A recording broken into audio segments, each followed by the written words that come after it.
Welcome to our channel. நம்ம இன்னைக்கு பார்க்க போறது சம்மர் வெக்கேஷனோட கேம்ஸோட பார்ட் 1. நம்ம இன்னைக்கு பார்க்க போறது நம்ம கிரியேட் பண்ண பாண்டு. நம்ம ஒரு பள்ளத்தை தோண்டுவோம். அப்புறமா நாங்கள் தண்ணி ஊற்றணும்னு அது ஊறி போயிடுச்சு. நெக்ஸ்ட் நாங்கள் என்ன பண்ணோம்னா ஒரு கவரை வச்சோம். அதுக்கு மேலே சிமெண்ட் வைக்கணும். ஆனால் எங்களுக்கு சிமெண்ட் கிடைக்கல. அதுக்கு பதிலாக நாங்கள் மண்ணே வச்சு இது பண்ணிட்டோம்.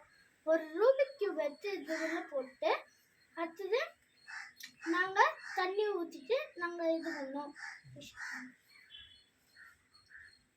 நம்ம ஃபிஷ் போட்டுட்டு 2 போர்ட்ஸ் வச்சிருக்கோம். ஃபிஷ் நம்ம பிடிச்சி விளையாடலாம், அப்புறம் போர்ட்ஸ்ல நம்ம விளையாடலாம். தேங்க்யூ, பாய்.